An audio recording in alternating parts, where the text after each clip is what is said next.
जमीन से 480 फीट ऊंचे 4500 साल पुराने इस पिरामिड के अंदर ऐसा क्या था जिसको सिर्फ देखने के लिए रिसर्चर्स ने एक रोबोटिक कैमरा पिरामिड के अंदर भेजा। एक जगह पर आकर रोबोटिक कैमरा रुक गया क्योंकि अब उसके सामने पत्थर का एक स्लैब था। रिसर्चर्स का मानना था कि इस स्लैब के पीछे जरूर कोई ऐसा राज छिपा है जो पिछले 4500 सालों से दफन है। ये राज इनको हर कीमत पर जानना था, इसलिए उन्होंने रोबोट के आगे एक ड्रिल मशीन लगाई जिसने उस पत्थर के स्लैब में बारीक छेद कर दिया। अब इस छेद के अंदर एक कैमरा भेजा गया जिसने स्लैब के उस पार ऐसा मंजर देखा जो पिछले 4500 सालों से किसी ने भी नहीं देखा था। दोस्तों, इजिप्ट में टोटल 138 ऊंचे पिरामिड्स मौजूद हैं, जिन्होंने पिछले हजारों सालों से दर्जनों अर्थक्वेक और कई खतरनाक तूफान का सामना किया, लेकिन मजाल है इनमें से कोई एक भी इधर से उधर हुआ हो। इनमें से सबसे ऊंचा और बड़ा pyramid the great pyramid of Giza कहलाता है और इस पिरामिड की बेस का एरिया 13 एकड़ है। यानी इस पिरामिड्स के अंदर हैरतअंगेज तौर पर 1-2 नहीं बल्कि पूरी 9 फुटबॉल फील्ड आराम से फिट आ सकती है।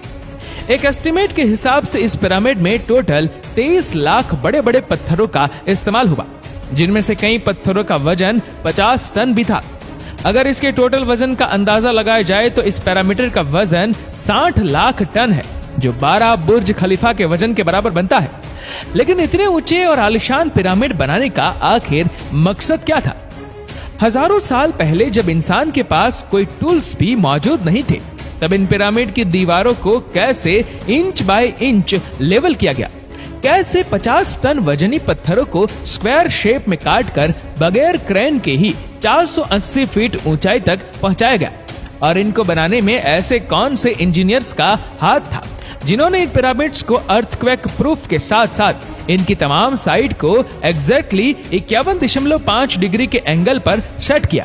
ये सब आप जान सकेंगे आज की इस वीडियो में, तो आइए शुरू करते हैं। Challenge number 1।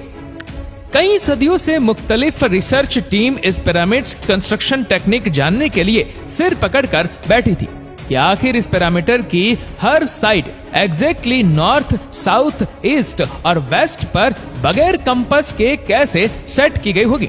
कई एक्सपर्ट्स का मानना है कि उस टाइम के आर्किटेक्ट ने सबसे पहले ऐसी जमीन तलाश की होगी जो लाखों टन वजनी पत्थरों का वजन झेल सके, जिसके बाद ना कोई कंपास और ना ही कोई ऑप्टिकल इंस्ट्रूमेंट, सिर्फ इस बेसिक टेक्निक से हजारों साल पहले इस पिरामिड की डायरेक्शन सेट की गई होगी, और वह भी 0 एरर्स के साथ। Challenge number 2। अगला चैलेंज था जमीन को लेवल करने का। जिस 13 एकड़ की जमीन पर इस पिरामिड को बनना था, उसका लेवल थोड़ा सा भी आउट होता तो 23 लाख पत्थरों के इस पहाड़ का खड़ा होना बिल्कुल भी मुमकिन नहीं था। अब इस जमीन को लेवल करने के लिए उस टाइम के इंजीनियर के पास ना ही लेजर लेवलर था और ना ही पवन लेवलर। एक्सपर्ट्स का मानना है कि कंस्ट्रक्शन साइट की चारों साइड पर खड्डा करके उसमें पानी डाला गया होगा और फिर एक साइड के पानी के लेवल से दूसरे साइड के पानी के लेवल को मैच किया गया होगा। जो जमीन का हिस्सा पानी के लेवल से मैच नहीं कर रहा होगा, उसको छेनी और हथौड़ी की मदद से काट कर लेवल किया गया होगा। कई एक्सपर्ट्स का मानना है कि एंशिएंट इजिप्शियंस ने इस सिंपल टूल का भी इस्तेमाल किया होगा, जिसकी दोनों साइड पर लकड़ियां और उसके ठीक सेंटर पर एक रस्सी से पत्थर बंधा हुआ है।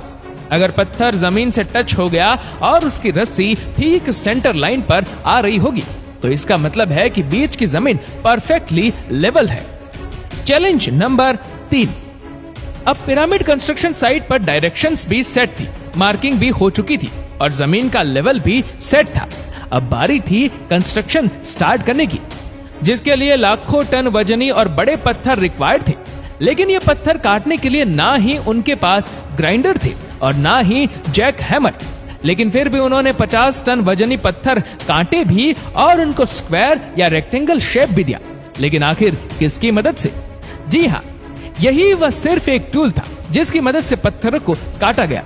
एक्सपर्ट्स का मानना है कि पिरामिड्स की कंस्ट्रक्शन पर इस्तेमाल होने वाली छेनी सिर्फ कॉपर से ही नहीं बनी थी, क्योंकि उनको भी ये बात मालूम थी कि कॉपर नरम होता है और पत्थर नहीं काट सकता, इसलिए इसमें एक केमिकल आर्सेनिक भी शामिल किया गया था।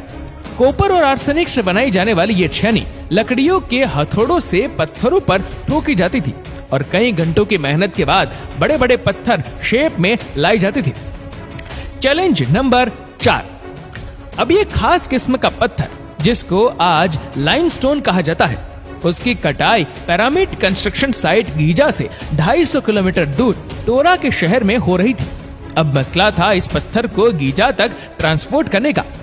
हर एक पत्थर 50 टन यानी 50,000 केजी के बराबर था, जो तकरीबन 3 पैसेंजर बस के वजन के बराबर बनता है। और ऐसे 23 लाख पत्थर सिर्फ एक पिरामिड में इस्तेमाल होते थे। इतना ज्यादा वजन ट्रांसपोर्ट करने के लिए ना ही उस दौर में कोई जानवर काम आ सकता था और ना ही उनके पास ट्रक मौजूद थे। अगर आजकल के जदीद दौर में भी ये काम करना पड़े तो ट्रांसपोर्ट कंपनी का अच्छा खासा टफ टाइम आएगा।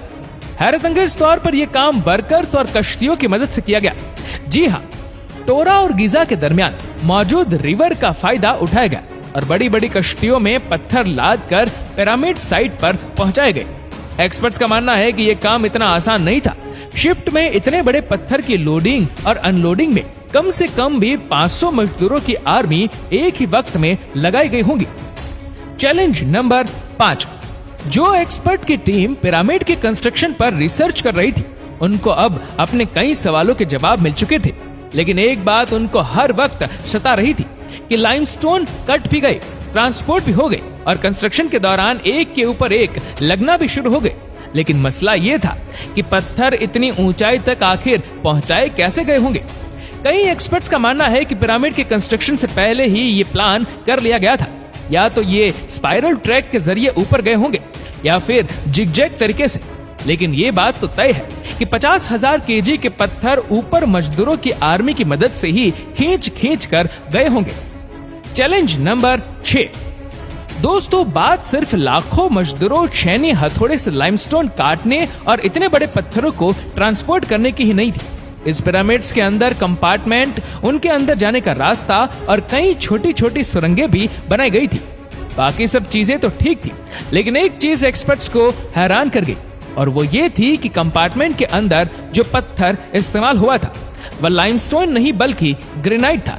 जी हाँ, ग्रेनाइट एक ऐसा पत्थर है जो डायमंड के बाद दुनिया का सबसे सख्त तरीन स्टोन माना जाता है। आजकल के मॉडल दौर में भी ग्रेनाइट बड़े बड़े मशीन की मदद के सिवा काटा ही नहीं जा सकता। दुनिया भर से कई आर्कियोलॉजिकल एक्सपर्ट्स को पिरामिड का विजिट भी करवाएगा, लेकिन किसी को भी इस बात का सुराग नहीं मिला कि 4500 साल पहले इजिप्शियन ने ग्रेनाइट जैसे ठोस पत्थर को इतनी सफाई से कैसे काटा था। आखिरकार कई सालों के बाद एक्सपर्ट्स ने इस मिस्ट्री को भी सॉल्व कर दिया। इजिप्शियंस ने ग्रेनाइट को इतनी सफाई से एक ऐसे आरे से काटा था जिसके दांत ही नहीं थे।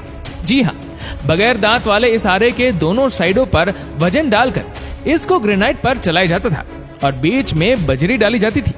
एक्सपर्ट्स का मानना है कि इस तरीके से इतने बड़े पत्थर को काटने में 4 महीनों का वक्त लग जाता था। दोस्तों, आखिरकार पिरामिड बनाने का मकसद क्या था? इसको बनाने में कितने मजदूर एक ही वक्त में काम करते थे?